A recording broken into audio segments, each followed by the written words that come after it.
আসসালামু আলাইকুম। এটিএন বাংলার সংবাদে সবাইকে স্বাগত জানাচ্ছি তনুজা দাস। শুরুতেই জানিয়ে দেব বিআরবি কেবলস সংবাদ শিরোনাম। দাম বৃদ্ধির পরেও ফিলিং স্টেশনে গাড়ির দীর্ঘ লাইন, 1 মাসে 2 দফা বাড়ল এলপিজির দাম। বুধ ও বৃহস্পতি ভার্চুয়ালি বসবে হাইকোর্ট।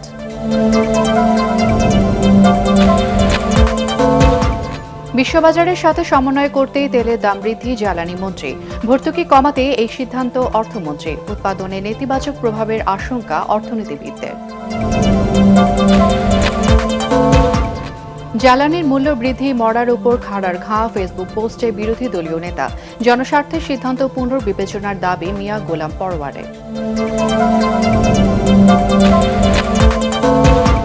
সরকার পরিকল্পিতভাবে জ্বালানি তেলের দাম বাড়িয়েছে, অভিযোগ নাহিদ ইসলামের। বিভিন্ন দলের ৪৭ জন এনসিপিতে যোগদান, আদর্শ মানলে যোগ দিতে পারবে ছাত্রলীগও।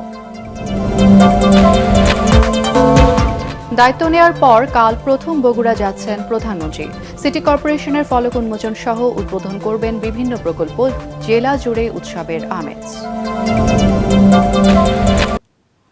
শুনছিলেন বিআরবি কেবলস সংবাদ শিরোনাম, এবারে বিস্তারিত। জ্বালানি তেলের দাম বাড়ার পরও রাজধানীর ফিলিং স্টেশনগুলোতে যানবাহনের দীর্ঘ লাইন। আগের মতোই ভোগান্তিতে গ্রাহকরা। তেল নিতে আসা গাড়ির চাপে পাম্প এলাকায় তৈরি হয়েছে তীব্র যানজট। শনিবার রাতে দেশে ভোক্তা পর্যায়ে সব ধরনের জ্বালানি তেলের দাম লিটার প্রতি 15 থেকে 20 টাকা বাড়িয়েছে সরকার। আরও জানাচ্ছেন সাজ্জাদ জাহান। জ্বালানি সংকটে নাজেহাল অবস্থা সাধারণ মানুষের। দিন কিংবা রাত পাম্পগুলোতে যানবাহনের দীর্ঘ লাইন। কখনো কখনো 8 থেকে 10 ঘন্টা লাইনে দাঁড়িয়ে তেল না পেয়ে তীব্র হতাশা নিয়ে ফিরতে হচ্ছে গ্রাহকদের। বিশ্ববাজারের সাথে সামঞ্জস্য রেখে সরকার সব ধরনের জ্বালানি তেলের দাম বাড়িয়েছে। তবে দেশের জ্বালানি তেলের সংকট নেই। সরকারের এমন দাবির পর মূল্যবৃদ্ধিকে স্ববিরোধী অবস্থান বলে মন্তব্য করছেন গ্রাহকরা। 4:30টার দিকে এসে এখানে নামাজ পড়ছি, খুব কষ্ট ভাই, আর রোদ, কোনো ছায়া নাই। তেলের দাম বাড়লে কি করার, বাইক চালাতে নিতে হবে না, নিতে হবে অবশ্যই। এটা আসলে যে কবে পরিত্রাণ হবে এটা তো বলা মুশকিল, আমরা তো আসলে বলতে পারতেছি না। জ্বালানি তেলের মূল্যবৃদ্ধির কারণে পরিবহন ভাড়া, কৃষিপণ্য ও নিত্যপণ্যের বাজারে প্রভাব পড়বে বলে মন্তব্য করছেন ভোক্তারা। সর্বপ্রথম খাবার দাবার থেকে শুরু করে সকল পণ্যের উপরে আমরা যে পণ্যটা বাইরে থেকে বহন করে নিই, ঢাকার বাইরে সব তো ডিজেল চালিত যানের মাধ্যমেই আসে, তো সব কিছুরই দাম বাড়বে। এদিকে তেল সরবরাহ করতে আসা গাড়ির দীর্ঘ লাইনের ফলে পাম্প সংশ্লিষ্ট এলাকায় সৃষ্টি হচ্ছে তীব্র যানজট, যার ফলে একদিকে যেমনি নষ্ট হচ্ছে কর্মঘণ্টা, অন্যদিকে অচল হয়ে পড়ছে ঢাকার পরিবহন ব্যবস্থা। যেহেতু টার্মিনালের ধারণ ক্ষমতা কম, কিছু গাড়ি ঢুকতেছে আবার কিছু গাড়ি বের হচ্ছে। এই বের হওয়া গাড়ির এই গ্যাপটাতে ঢোকার জন্য এরা এখানে দাঁড়ায় আছে। ভোগান্তি কমাতে সরকারকে আরও উদ্যোগী হওয়ার আহ্বান জানান সংশ্লিষ্টরা। সাজ্জাদ জাহান, এটিএন বাংলা, ঢাকা। দর্শক, রাজধানীর পেট্রোল পাম্পগুলো ঘুরে দেখছেন আমাদের সহকর্মী তহিদুর রহমান নিশান। কথা বলছি তার সাথে। নিশান, পেট্রোল পাম্পগুলোর পরিস্থিতি কেমন দেখতে পাচ্ছেন আমাদেরকে জানাবেন।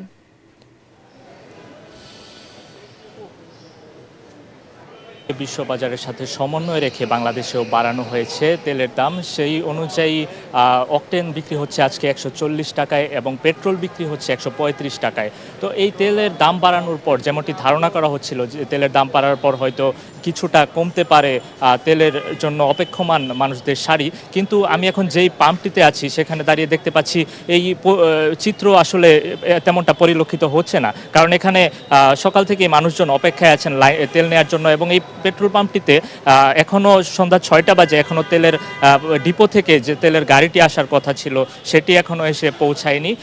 পাম্প কর্তৃপক্ষ বলছেন সরবরাহ এখনও স্বাভাবিক না হওয়ায় এখনও তারা ঠিকমতো গ্রাহকদের তেল দিতে পারছে না প্রয়োজন মতো।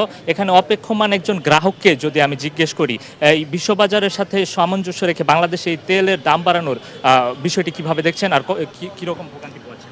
আসলে বিশ্ববাজারে আমরা জানি যে তেলের দাম কমেছে, কিন্তু ওই অনুযায়ী কিন্তু আজকে আমাদের তেলের দাম এখানে বাংলাদেশে বৃদ্ধি পেয়েছে। এই অনুযায়ী কিন্তু আমরা ওই সুফলটা পাচ্ছি না, যে বৃদ্ধির পরেও কিন্তু আমাদের দীর্ঘ সারির লাইন আমাদের ধরে থাকতে হচ্ছে।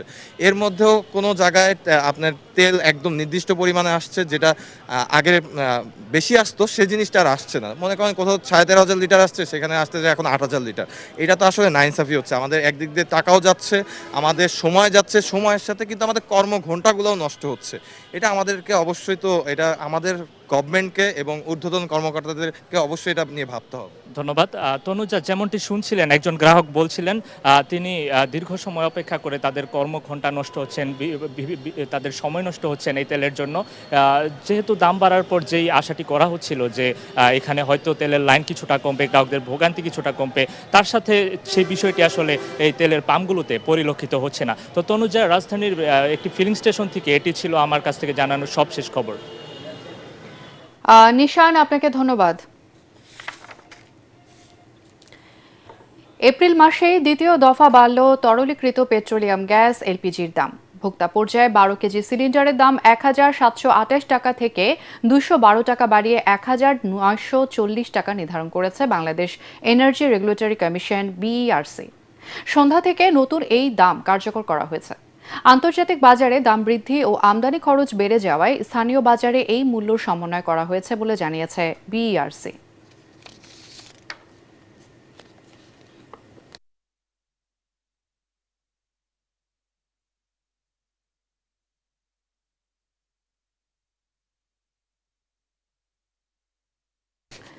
জ্বালানি ও বিদ্যুৎ সাশ্রয়ের সপ্তাহে 2 দিন হাইকোর্ট বিভাগে ভার্চুয়ালি বিচার কাজ চলবে। হাইকোর্ট বিভাগের রেজিস্ট্রার নুরুল আমিন বিপ্লব স্বাক্ষরিত বিজ্ঞপ্তিতে এ তথ্য জানানো হয়। বিজ্ঞপ্তিতে বলা হয়, আদালত কর্তৃক তথ্য প্রযুক্তি ব্যবহার আইন 2020 এবং সুপ্রিম কোর্ট কর্তৃক জারিকৃত প্র্যাকটিস ডাইরেকশন অনুসরণ করে তথ্য প্রযুক্তি ব্যবহার করে প্রতি সপ্তাহে বুধ ও বৃহস্পতিবার এই 2 দিন হাইকোর্ট বিভাগে ভার্চুয়াল কোর্ট পরিচালনার উদ্যোগ গ্রহণ করা হয়েছে।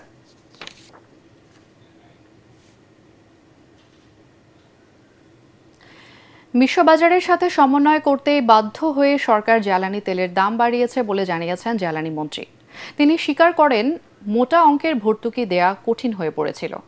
এদিকে অর্থমন্ত্রী দাবি করেন, আন্তর্জাতিক মুদ্রা তহবিল IMF এর চাপে নয়, সরকারের তহবিল ঠিক রাখতেই তেলের দাম বাড়ানো হয়েছে। এর ফলে জিনিসপত্রের দাম বাড়তে পারে, আবার নাও পারে।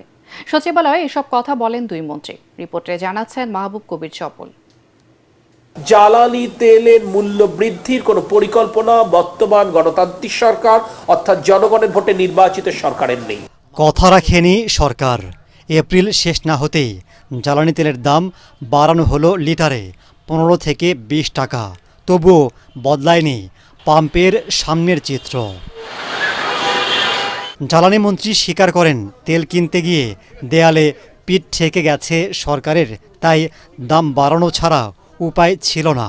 সারা বিশ্ব তাদের তেলের দাম অ্যাডজাস্ট করেছে, এমনকি আমেরিকাও $5 বাড়িয়ে দিচ্ছে।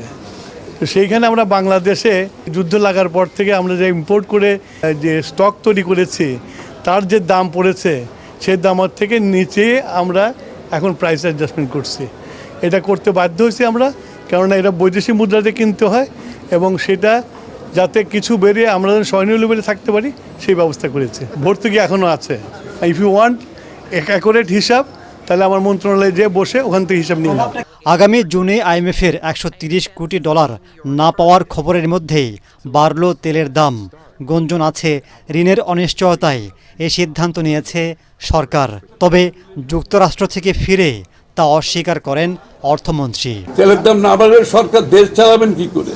সুতরাং আমরা শেষ পর্যন্ত যতটুকু পেরেছি আমরা সরকারের পক্ষ থেকে না, IMF এর সাথে শুনেন, আপনি আমার কথা শুনেন, IMF এর সাথে দাম বাড়ানোর কোনো সম্পর্ক নেই। আমি পরিষ্কার ভাষায় বলছি, এটা বরঞ্চ আমরা দামও কিন্তু বেশি বাড়াইনি। জ্বালানি তেলকে বলা হয় অর্থনীতির হৃৎপিণ্ড। দাম বাড়ানোয় জনজীবনে আরেক দফা চাপের আশঙ্কা রয়েছে, তবে অর্থমন্ত্রী তা মনে করছেন না। এইটা বাড়াতে হয়েছে শুধুমাত্র আমাদের তহবিলের উপর এত প্রেশার আসতেছে, আমাদের তো বাকি প্রোগ্রাম চালাতে হবে। মূল্যস্ফীতি তো বাড়তেই পারে, আবার নাও বাড়তে পারে। আপনি এটা কি করে বলতে পারেন? খালি তেলের দামের জন্য কি মুদ্রাস্ফীতি বাড়ে না?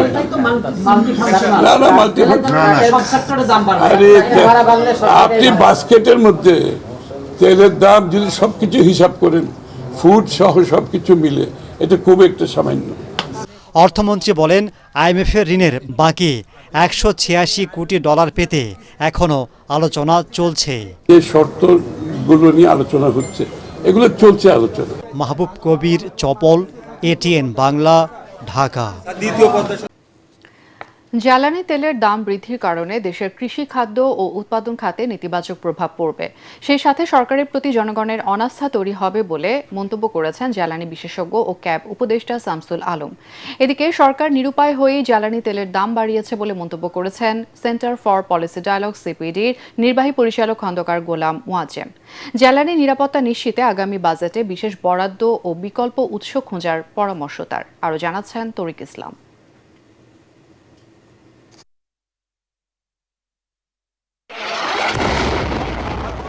ইরান যুক্তরাষ্ট্রের যুদ্ধের প্রভাব বিশ্বজুড়ে, জ্বালানি তেলের সংকটে টালমাটাল বিশ্ব অর্থনীতি। এমন বাস্তবতায় শনিবার জ্বালানি তেলের দাম বাড়িয়েছে সরকার, যেখানে লিটার প্রতি 18 থেকে 20 টাকা পর্যন্ত বাড়ানো হয় সব ধরনের তেলের দাম। সরকারের এমন সিদ্ধান্তে মিশ্র প্রতিক্রিয়া জানিয়েছে জ্বালানি বিশেষজ্ঞরা। তেলের দাম বৃদ্ধির ফলে জনজীবনে ব্যাপক প্রভাব পড়বে বলে জানান ক্যাব উপদেষ্টা শামসুল আলম। একদিকে এখন জ্বালানি নিরাপত্তা হুমকির মধ্যে আছে, মানুষ জ্বালানি বুভুক্ষার শিকার, মানুষ দুর্ভিক্ষ অবস্থার শিকার, খাদ্য নিরাপত্তার অভাবে আসতে পারে, সেই চ্যালেঞ্জ এখন তীব্র হলো। ইন্ডাস্ট্রিয়াল পণ্যের দাম বাড়লো, কৃষি পণ্যের দাম বাড়লো, খাদ্যের দাম বাড়লো, নিত্য প্রয়োজনীয় দাম বাড়বে, বস্তু বা সেবার দাম বাড়বে। তাহলে আপনি 80% মানুষ হচ্ছে নিম্ন আয়ের মানুষ। মূল্যস্ফীতিতে আর একদিকে থাকবে মুদ্রাস্ফীতিতে, এই দুই দিকে ক্রস করে যাবে এবং এটা বিদ্যুতের দাম বাড়বে, গ্যাসের দাম বাড়বে। এগুলো বাড়িয়ে বাড়িয়ে সরকার এইভাবে অর্থনীতিকে চরম বিপর্যয়ের মধ্যে ফেলে দেবে। দেশের জ্বালানি নিরাপত্তা নিশ্চিতে আমদানি নির্ভরতা কমিয়ে বিকল্প উৎস খোঁজার পরামর্শ সিপিডির নির্বাহী পরিচালকের। আমরা মনে করি যে সরকারের দ্রুত দীর্ঘমেয়াদী এলএনজি থেকে বেরিয়ে আসার প্রয়োজন রয়েছে। আগামী বাজেট একটা সুবর্ণ সুযোগ হতে পারে সরকারের এই জ্বালানি সংক্রান্ত চ্যালেঞ্জগুলো মোকাবেলার ক্ষেত্রে রিনিউয়েবল সংক্রান্ত যে ধরনের উদ্যোগ রয়েছে, সেটা বিদ্যুৎ উৎপাদনে, কৃষিতে, শিল্পে, সেবায় এবং বাসাবাড়িতে এই যত ধরনের শুল্ক কাঠামোকে একেবারে সহজ করে এগুলোকে শূন্য শুল্কতে নিয়ে আসা। জ্বালানি তেল নিয়ে কোনো কারসাজি হচ্ছে কিনা তা খতিয়ে দেখারও কথা জানান বিশেষজ্ঞরা। তরিক ইসলাম, এটিএন বাংলা, ঢাকা। এদিকে জ্বালানি তেলের মূল্য বৃদ্ধিকে মরার উপর খাড়ার ঘা হিসেবে আখ্যা দিয়েছেন বিরোধী দলীয় নেতা ও জামাত ইসলামের আমির ডাক্তার শফিকুর রহমান। নিজের ভেরিফাইড ফেসবুক অ্যাকাউন্ট থেকে দেয়া পোস্টে তিনি এই মন্তব্য করেন। জামাতের আমির বলেন, বিশ্ববাজারে যখন জ্বালানি তেলের দাম কমে আসছে তখন দর সমন্বয়ের নামে দেশের দাম বাড়ানো হয়েছে। তিনি আরও বলেন, জনজীবনে এমনিতেই মানুষ জীবনযাত্রার ব্যয় মেটাতে হাঁসফাঁস করছে। জ্বালানি তেলের মূল্যবৃদ্ধির কারণে তা হবে মরার উপর খাড়ার ঘা। এদিকে জ্বালানি তেলের মূল্যবৃদ্ধির সিদ্ধান্তে তীব্র প্রতিবাদ জানিয়েছেন দলের সেক্রেটারি জেনারেল মিয়া গোলাম পরোয়ার। এর এক প্রেস বিজ্ঞপ্তিতে এই সিদ্ধান্তকে গণবিরোধী আখ্যা দিয়ে জনস্বার্থ বিবেচনায় মূল্যবৃদ্ধির সিদ্ধান্ত পুনর্বিবেচনা করতে সরকারের প্রতি দাবি জানান।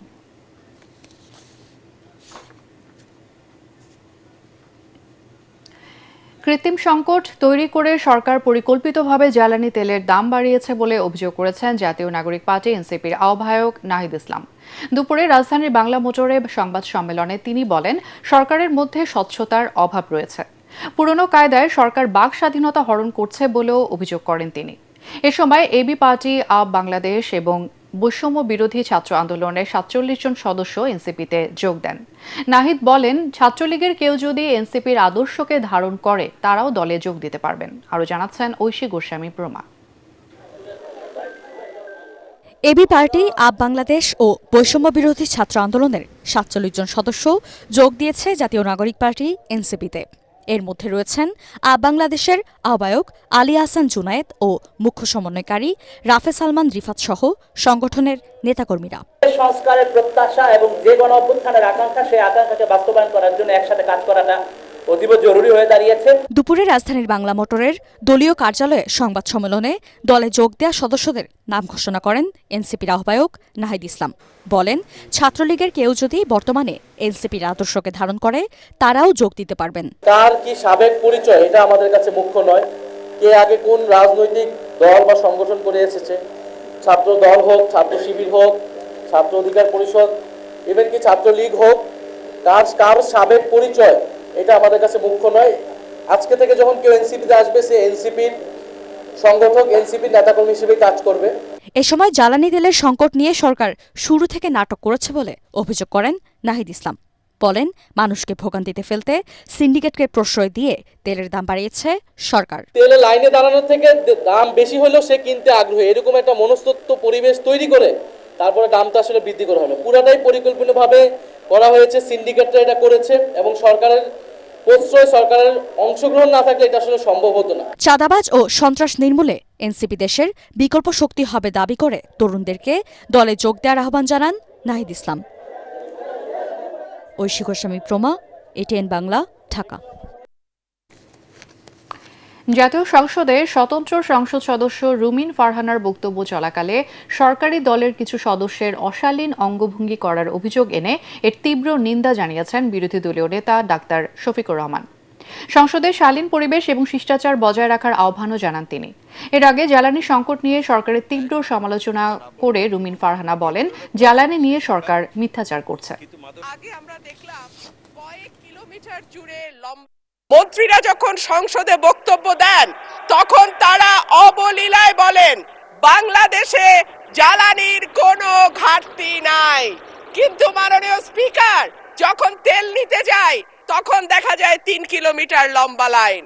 মাননীয় স্পিকার, সরকার সম্ভবত কিছু পদক্ষেপ গ্রহণ করবার ঘোষণা দিয়েছে। তার একটা হচ্ছে মার্কেট প্লেস 7টা বাজে বন্ধ করে দেয়া। চমৎকার সিদ্ধান্ত মাননীয় স্পিকার, তবে মনে রাখতে হবে কেনা কাটা বা শপিং যেটুকু হয় সেটুকু সন্ধ্যার পরেই হয়, তার আগে হয় না।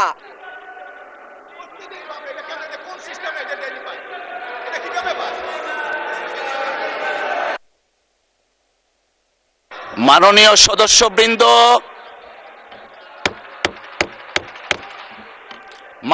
সদস্যবৃন্দ, please let us discipline ourself. একজন স্বতন্ত্র সংসদ সদস্য তিনি যখন কথা বলছিলেন, দুঃখজনকভাবে ট্রেজারি বেঞ্চ থেকে সম্মানিত কিছু সদস্য এমন কিছু অঙ্গভঙ্গি করেছেন যেটা আমার বিবেকে আঘাত লেগেছে। আমি এটা আশা করি না। 4 বার 5 বার নির্বাচিত হয়ে এই সংসদে যারা এসেছেন তাদের কেউ কেউ এই কাজটা করেছেন। আমি এখানে তাদের নাম বলে আমি নিজে লজ্জা পেতে চাই না।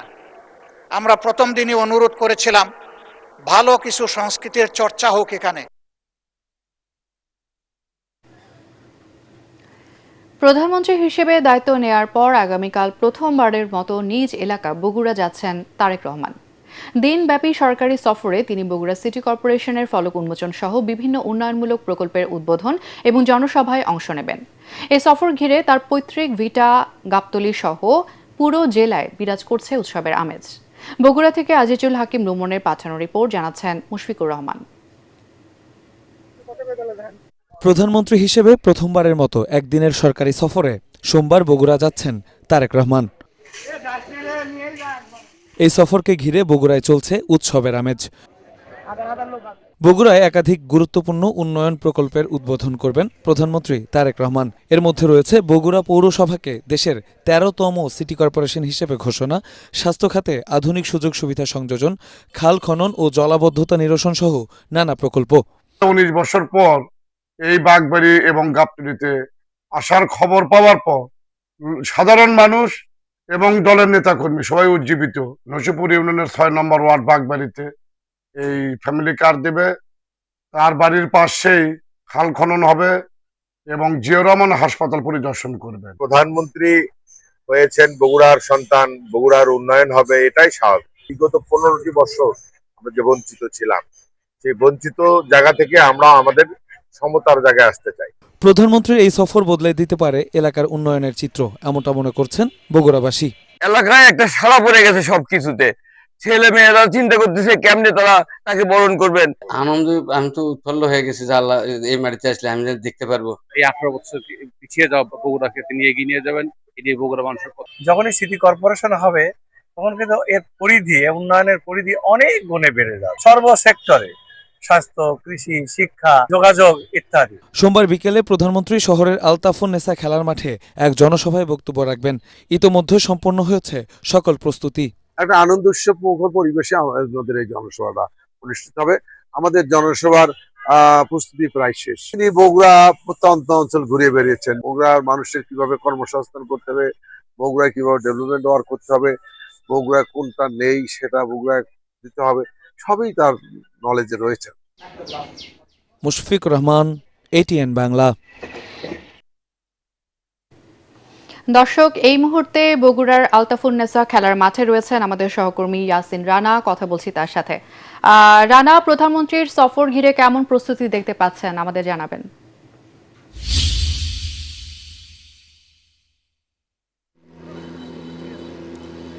তনুজা, আপনাকে ধন্যবাদ। আমি এই মুহূর্তে আছি বগুড়া আলতাফুন্নেসা খেলার মাঠে। এই খেলার মাঠে নির্বাচনের আগে প্রধানমন্ত্রী তারেক রহমান, বগুড়ার সন্তান সাবেক প্রেসিডেন্ট জিয়াউর রহমানের সন্তান তারেক রহমান নির্বাচনের আগে এই মাঠে নানান ধরনের প্রতিশ্রুতি দিয়েছিলেন বগুড়াবাসীর জন্য, এবং নির্বাচনের জয়লাভের পর সরকার গঠনের 2 মাস পর এই মাঠে আবারও সমাবেশ করবেন এবং সমাবেশের মাধ্যমে উনি বগুড়ার জন্য কী কী ধরনের উন্নয়ন করবেন, কী কী ধরনের প্রতিশ্রুতি দেবেন, এই বিষয়গুলো তুলে ধরবেন। একটি বিষয় জানিয়ে রাখছি তনুজা, বগুড়া পৌরসভা মূলত 150 বছরের পুরাতন একটি পৌরসভা। এই পৌরসভাটি অনেক ধরনের উন্নয়ন হবার কথা থাকলেও তেমন আসলে হয়নি। মূলত বগুড়া শহরটি বিএনপি অধ্যুষিত এবং বিএনপির ঘাঁটি বলে পরিচিত, যার কারণে আওয়ামী লীগের সময় দীর্ঘ সময় আসলে বগুড়ার যে কাঙ্ক্ষিত উন্নয়ন সেটি আসলে পায়নি। যার কারণে এখন প্রধানমন্ত্রী তারেক রহমান যখন বগুড়া আসছেন, এই খবরটি বগুড়াবাসীর জন্য একটি সুখকর এবং উচ্ছ্বসিত একটি খবর। বগুড়ার প্রত্যেকটি মানুষের মধ্যেই আসলে এক ধরনের উচ্ছ্বাস বিরাজ করছে। নেতাকর্মী সহ সাধারণ মানুষ কিভাবে প্রধানমন্ত্রী তারেক রহমানকে বরণ করবেন, এই বিষয়টি তারা আসলে নানান ধরনের প্রতিশ্রুতি নিচ্ছেন। আমরা যে খেলার মাঠে রয়েছি, এই খেলার মাঠে যে সমাবেশ কেন্দ্র করে আপনি দেখতে পাচ্ছেন এখানে একটি বড় স্টেজ তৈরি করা হয়েছে। সাধারণ মানুষের জন্য এখানে বাঁশ দিয়ে ব্যারিকেড তৈরি করা হয়েছে, যেহেতু প্রধানমন্ত্রীর একটি নিরাপত্তা বলয় থাকবে। এরপরে এই মাঠে কালকে দুপুর থেকেই মূলত এখানে নেতাকর্মীরা আসবেন, নানান ধরনের স্লোগান ফেস্টুন নিয়ে আসবেন প্রধানমন্ত্রীকে বরণ করার জন্য। এর বাইরে প্রধানমন্ত্রী ইতিমধ্যেই যে বিষয়টি আপনি জানাচ্ছিলেন, জেলা আইনজীবী সমিতি এবং এখানে প্রেস ক্লাব উদ্বোধন করবেন, ফ্যামিলি কার্ড বিতরণ করবেন, এবং তার যে পিতা সাবেক প্রেসিডেন্ট জিয়াউর রহমানের যে পৈতৃক বাসভবন বাগবাড়ি, গাবতলীর বাগবাড়িতে, সেখানে তিনি যাবেন, খাল খনন কর্মসূচি উদ্বোধন করবেন। এর পরেও প্রধানমন্ত্রী নানান ধরনের উন্নয়ন প্রতিশ্রুতি দেবেন বলে এখানের মানুষ আসলে তারা প্রত্যাশা রাখছেন। একটি বিষয় জানিয়ে রাখছি, এখানে যেই বগুড়ার যারা এমপি রয়েছেন এবং জেলা যারা জনপ্রতিনিধি রয়েছেন, তারা তাদের তরফ থেকে অনেক ধরনের দাবি দেওয়া আসলে তুলে ধরার চেষ্টা করবেন। সিটি কর্পোরেশন হলে কী কী ধরনের উন্নয়ন হবে সেই বিষয়গুলি বলার চেষ্টা করবেন। সিটি কর্পোরেশনের ইতিমধ্যে যে বিষয়টি জানাচ্ছিলাম, এখানে 21টি ওয়ার্ড রয়েছে, এখানে রাস্তাঘাটের সমস্যা রয়েছে, মৎস্য নিধনের যে কর্মকাণ্ড রয়েছে সেটি মাত্র 21টি ওয়ার্ডের মধ্যে 60টি মাত্র মেশিন রয়েছে। এখানে যেই নানান ধরনের যে বর্জ্য ব্যবস্থাপনা সহ পাশে একটি নদী রয়েছে, এই নদীর আসলে কোনো ধরনের উন্নয়ন আসলে হয়নি। সেই হিসাবে এখানে জীবনযাত্রার মান উন্নয়ন করার জন্য বগুড়াবাসীর জন্য প্রধানমন্ত্রী তারেক রহমান বিশেষ বরাদ্দ দেবেন, এমনটি মনে করছে বগুড়াবাসী। যেন এটি একটি 13তম সিটি কর্পোরেশন হিসেবে এটি একটি আধুনিক উন্নত পরিকল্পিত শহর হবে, এমনটি প্রত্যাশা সাধারণ মানুষের। তনুজা, এই ছিল বগুড়ার মাঠ থেকে প্রধানমন্ত্রী তারেক রহমানের সফরের সবশেষ তথ্য। এদিকে দেশে হামের প্রকোপ বেড়ে যাওয়ায় সব স্কুল কলেজের সরাসরি ক্লাস বন্ধ করে অনলাইন পাঠদান চালুর নির্দেশনা চেয়ে হাইকোর্টে করা রিটের শুনানি আগামীকাল। রিট আবেদনটি উপস্থাপনের পর বিচারপতি রাজিক আল জলিল এবং বিচারপতি দেবাশিস রায়ের দ্বৈত বেঞ্চ শুনানির জন্য এই দিন ঠিক করেন। দেশে হামে 47 শিশু মৃত্যুর ঘটনায় গত 2 এপ্রিল উচ্চ পর্যায়ের তদন্ত কমিটি গঠন চেয়ে হাইকোর্টে রিট করা হয়। সেই সাথে হামের প্রকোপ না কমা পর্যন্ত স্কুল বন্ধ রাখার নির্দেশনা চাওয়া হয়। তবে অবকাশকালীন সময় হাইকোর্টের 2টি বেঞ্চ রিটটিতে শুনতে চাননি। জুলাই গণ আন্দোলনে নারায়ণগঞ্জে দর্শনকে হত্যাসহ 3 অভিযোগের সাবেক সংসদ সদস্য শামীম ওসমান এবং তার ছেলে সহ 12 জনের বিরুদ্ধে রাষ্ট্রপক্ষের অভিযোগ গঠনের শুনানি শেষ। আসামিপক্ষের শুনানির জন্য 23 এপ্রিল দিন ঠিক করেছেন বিচারপতি গোলাম মুর্তজা মজুমদারের নেতৃত্বাধীন আন্তর্জাতিক অপরাধ ট্রাইব্যুনাল 1। একই ট্রাইব্যুনালে আওয়ামী লীগ শাসনামলে র্যাবের task force for interrogation sell TFI এর গোপন বন্দিশালায় গুম নির্যাতনের মামলায় শেখ হাসিনা এবং সাবেক ও বর্তমান 11 সেনা কর্মকর্তা সহ 17 জনের বিরুদ্ধে সাক্ষ্য নেওয়া হয়। সকালে এসব মামলায় গ্রেফতার সেনা কর্মকর্তা সহ মোট ২০ আসামিকে ট্রাইব্যুনালে হাজির করা হয়। এদিকে জুলাই গণ আন্দোলনে ইন্টারনেট বন্ধ করে হত্যার নির্দেশ সহ ৩ অভিযোগের মামলায় শেখ হাসিনা পুত্র সজীব ওয়াজেদ জয় এবং সাবেক আইসিটি প্রতিমন্ত্রী জুনায়েদ আহমেদ পলকের বিরুদ্ধে সাক্ষ্যের পরবর্তী তারিখ ২১ এপ্রিল ঠিক করেছেন ট্রাইব্যুনাল। আমেরিকার সাথে দ্বিতীয় দফা মুখোমুখি আলোচনায় তারিখ এখনো নির্দিষ্ট হয়নি বলে জানালেন ইরানের উপ পররাষ্ট্রমন্ত্রী সাইদ খাতিবজাদে। তুরস্কের আনতালিয়ায় সাংবাদিকদের তিনি বলেছেন, সমঝোতার রূপরেখা চূড়ান্ত না হলে বৈঠকে বসবে না তেহরান। এদিকে ইরানের রাষ্ট্রীয় টিভিতে দেশটির পার্লামেন্ট স্পিকার মোহাম্মদ বাঘের গালিবাফ বলে জানিয়েছেন, যুক্তরাষ্ট্রের সাথে সমঝোতায় পৌঁছাতে অনেক সময় লাগতে পারে। ওদিকে শনিবার হরমুজ প্রণালীতে ভারতীয় পতাকাবাহী 2টি জাহাজে গুলি চালানোর অভিযোগে দিল্লিতে ইরানের রাষ্ট্রদূতকে তলব করেছে মোদি সরকার। বিস্তারিত জানাচ্ছেন আদিব মোহাম্মদ। আমেরিকার সঙ্গে ইরানের দ্বিতীয় দফা শান্তি আলোচনা আসছে সোমবার ইসলামাবাদে অনুষ্ঠিত হতে যাচ্ছে বলে শনিবার কয়েকটি সূত্রের বরাতে খবর দেয় CNN। জানিয়ে বেশ আশার সঞ্চার হয়। কিন্তু হরমুজ প্রণালী যেমন 24 ঘন্টা উন্মুক্ত না থাকার আগেই আবারও বন্ধ হয়ে গেছে, তেমনি মুখোমুখি আলোচনার বিষয়টিও অনিশ্চয়তায় পড়ে গেছে। তুরস্কের আন্তালিয়ায় সাংবাদিকদের ইরানের উপ পররাষ্ট্রমন্ত্রী সাইদ খাতিবজাদে বলেছেন, তেহরান ওয়াশিংটন দ্বিতীয় দফা আলোচনায় তারিখ এখনো নির্দিষ্ট হয়নি। এক প্রশ্নের জবাবে সাইদ জানান, কিছু বিষয়ে এখনো একমত হতে পারেনি উভয় পক্ষ। তিনি বলেন, সমঝোতার রূপরেখা চূড়ান্ত না হলে বৈঠকে বসবে না Tehran. I can assure you that Iran is very much committed to diplomacy. The point is that the other side should abandon its maximalist position. এদিকে আমেরিকার সাবেক ভাইস প্রেসিডেন্ট কামালা হ্যারিস অভিযোগ করেছেন, ইসরায়েলি প্রধানমন্ত্রী নেতানিয়াহুর পরামর্শেই মধ্যপ্রাচ্যে যুদ্ধে জড়িয়েছেন প্রেসিডেন্ট ডোনাল্ড ট্রাম্প। ডেমোক্রেটিক এক ফোরামে তিনি ওই কথা বলেন, জানান অযথা পেন্টাগনের সেনাদের প্রাণনাশের হুমকিতে ফেলে দেওয়া হয়েছে।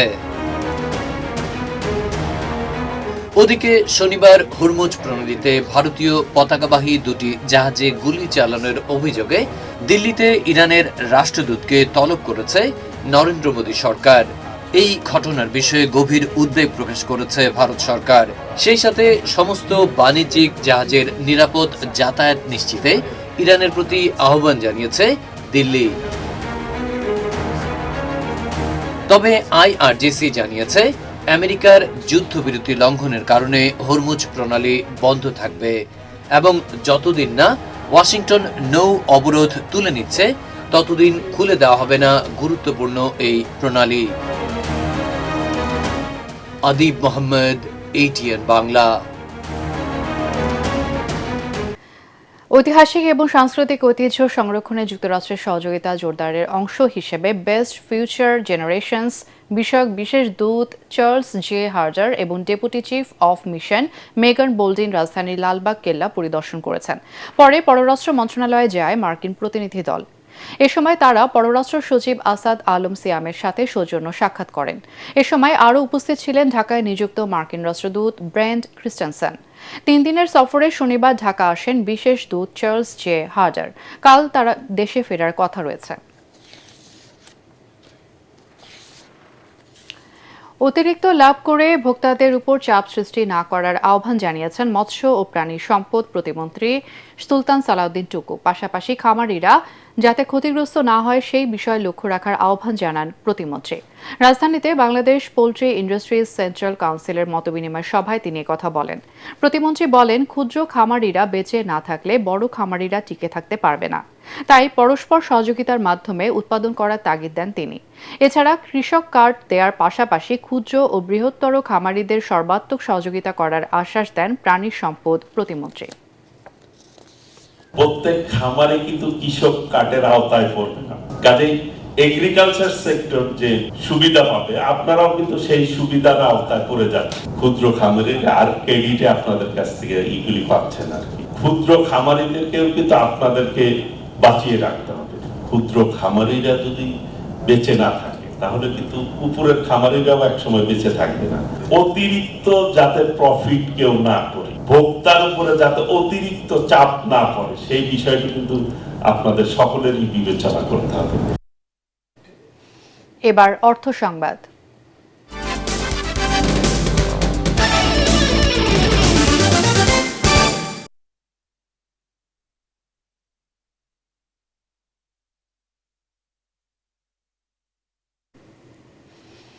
দু সালের মধ্যে বিনিয়োগ নির্ভর সকল প্রতিষ্ঠান এক ছাতার নিচে বাংলা বীজ সেবার আওতায় আসবে বলে জানিয়েছেন বিডার নির্বাহী সদস্য শাহরুল হুদা। সকালে রাজধানীর আগারগাঁয়ে বিডার সম্মেলন কক্ষে এই সমঝোতা স্বাক্ষর অনুষ্ঠানে তিনি কথা বলেন। এর মাধ্যমে বিনিয়োগ উন্নয়ন বোর্ড বিডার ওয়ান স্টপ সার্ভিসে নতুন করে যুক্ত হলো 5 ব্যাংক 10 সেবা। এই নিয়ে বিডার ওয়ান স্টপ সার্ভিসে যুক্ত হলো 17টি ব্যাংক, যেখানে অনলাইনে হিসাব খোলা সহ অন্যান্য ব্যাংকিং সেবা পাবে দেশি বিদেশি গ্রাহকরা।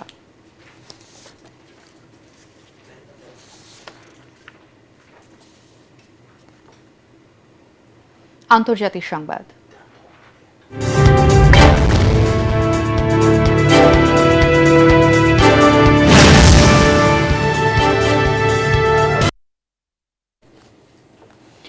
যুক্তরাষ্ট্র এবং ইরানের মধ্যে সম্ভাব্য দ্বিতীয় দফার বৈঠক সামনে রেখে পাকিস্তানের প্রস্তুতি শুরু হয়েছে। আগামী শুক্রবারের আগেই এই বৈঠক অনুষ্ঠিত হওয়ার কথা রয়েছে। সংবাদ মাধ্যম আল জাজিরা জানিয়েছে, রাওয়ালপিন্ডির নূর খান বিমান ঘাঁটিতে যুক্তরাষ্ট্রের বিশেষ প্রতিনিধি দল নিয়ে 2টি বিমান অবতরণ করেছে। পাশাপাশি বিমানবন্দর থেকে ইসলামাবাদের কূটনৈতিক এবং গুরুত্বপূর্ণ এলাকা রেড জোন পর্যন্ত কঠোর নিরাপত্তা ব্যবস্থা নেওয়া হয়েছে। বন্ধ রাখা হয়েছে এই এলাকার সড়কগুলো। ইতোমধ্যে শহরটিতে 10,000-এরও বেশি পুলিশ সদস্য মোতায়েন করা হয়েছে। এর আগে গত 11 এপ্রিল ইসলামাবাদে ইরান ও যুক্তরাষ্ট্রের মধ্যে প্রথম দফার আলোচনা অনুষ্ঠিত হয়। প্রায় 21 ঘণ্টার বৈঠক কোনো সমঝোতা ছাড়া শেষ হয়। এবার খেলার খবর।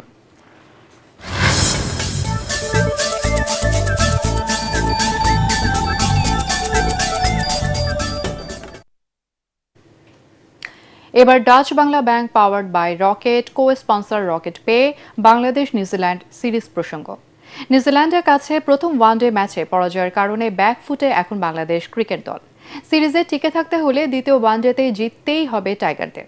ম্যাচে ফিরতে তাই মরিয়া হয়ে আছে ফিল সিমন্সের শিষ্যরা। তাছাড়া কিউইদের হারানোর পাশাপাশি র্যাঙ্কিংয়ে এগিয়ে যাওয়ার ব্যাপারও থাকছে বাংলাদেশের জন্য। তা না হলে আসন্ন বিশ্বকাপ ক্রিকেটে সরাসরি খেলার সুযোগ হারানোর সম্ভাবনা আছে লাল সবুজের দলের। তবে আশায় বুক বাঁধছেন টাইগার পেসার শরীফুল ইসলাম। এদিকে সিরিজ জয়ের এত কাছে এসে নিজেদেরকে হতাশ করতে চাইছে না নিউজিল্যান্ড। দ্বিতীয় ওয়ানডে জয়ের পাশাপাশি সিরিজ জয়ের প্রত্যাশা তাদেরও। সংবাদ সম্মেলনে তেমনটাই বললেন কিউই পেসার নাথান স্মিথ। কাল বেলা 11টায় মিরপুর শেরেবাংলা স্টেডিয়ামে মুখোমুখি হবে দু দল।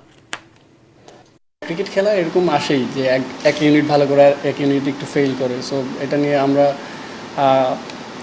আশাবাদী যে নেক্সট ম্যাচ ইনশাআল্লাহ ভালো করব। এমন এক দল নিয়ে আমরা এসেছি যারা পূর্ণ শক্তির নয়, তবে এখানে এসে অভিজ্ঞতা নিতে পারছে। এর ফলে দলের গভীরতা বাড়ছে। সিরিজ জিততে পারলে বিশাল ব্যাপার হবে। রাজধানীর মিরপুর মাজার রোড সংলগ্ন ঐতিহাসিক গাবতলী খেলার মাঠের অবৈধ দখল উচ্ছেদ করে পুনরায় তা খেলার উপযোগী করার ঘোষণা দিলেন যুব ও ক্রীড়া প্রতিমন্ত্রী আমিনুল হক। 107 বছরের পুরনো এই ঐতিহ্যবাহী মাঠটি পরিদর্শনে গিয়ে তিনি একথা বলেন। আরও জানাচ্ছেন পরাগ আরমান।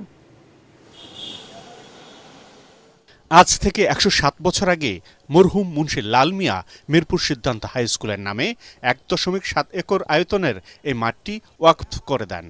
কিন্তু স্থানীয় প্রভাবশালীদের দখল বাণিজ্যে মাঠের অস্তিত্ব বিলীন প্রায়। মাঠ পরিদর্শন শেষে যুব ও ক্রীড়া প্রতিমন্ত্রী আমিনুল হক বলেন, ভবিষ্যৎ প্রজন্মের জন্য প্রতিটি মাঠকে খেলার উপযোগী করে গড়ে তোলা হবে। একটি বৃহৎ অংশ এখনো দখল অবস্থায় রয়েছে, সেই দখলমুক্ত করার জন্য সরকারের পক্ষ থেকে আদালতের রায়কে মেনে ইনশাল্লাহ আমরা সামনের দিকে এগিয়ে যাব। এবং পাশাপাশি যেহেতু একটি অংশ খেলার মাঠ রয়েছে, সেখানে আমি বিশ্বাস করি যে এটি খেলার মাঠ হিসেবেই থাকবে।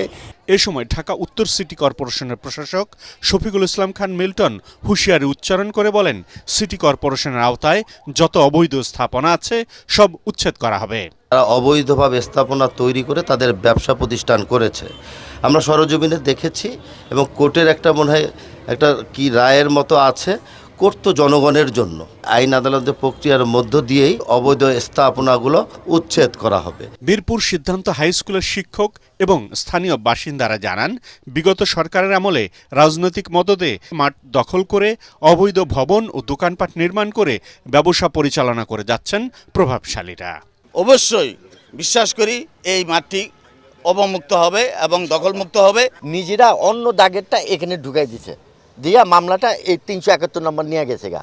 এটা একটা চিটিং। আমরা আইনগতভাবে যাচ্ছি আপনাদের মাধ্যমে, আমরা চাই আমাদের এই মাঠটা পুনরুদ্ধার হোক। এটা খেলার মাঠ, হ্যাঁ, এটাকে উন্মুক্ত করে দেন। এদিকে ক্রীড়া ভাতা ও ক্রীড়া কার্ড কার্যক্রমের আওতায় ফুটবল, হকি থেকে শুরু করে বিভিন্ন ফেডারেশনের আরও 171 জন ক্রীড়াবিদকে সম্মাননা দিয়েছে জাতীয় ক্রীড়া পরিষদ।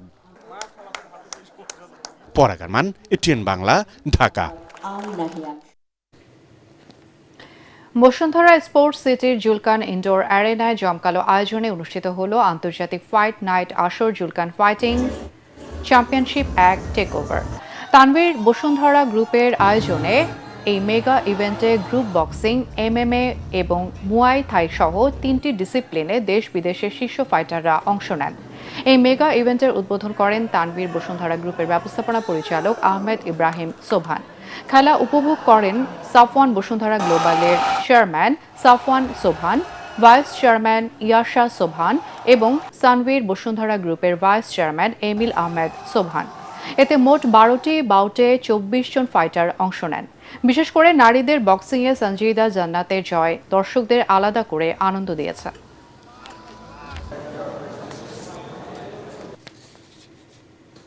শেষ করার আগে বিআরবি কেবলস সংবাদ শিরোনাম আরও একবার। দাম বৃদ্ধির পরেও ফিলিং স্টেশনে গাড়ির দীর্ঘ লাইন, 1 মাসে 2 দফা বাড়ল এলপিজির দাম। বুধ ও বৃহস্পতি ভার্চুয়ালি বসবে হাইকোর্ট। বিশ্ববাজারের সাথে সমন্বয় করতে তেলের দাম বৃদ্ধি জ্বালানি মন্ত্রী, ভর্তুকি কমাতে এই সিদ্ধান্ত অর্থমন্ত্রী। উৎপাদনে নেতিবাচক প্রভাবের আশঙ্কা অর্থনীতিবিদদের। জ্বালানির মূল্য বৃদ্ধি মরার উপর খাড়ার ঘা, ফেসবুক পোস্টে বিরোধী দলীয় নেতা। জনস্বার্থের সিদ্ধান্ত পুনর্বিবেচনার দাবি মিয়া গোলাম পরওয়ারের।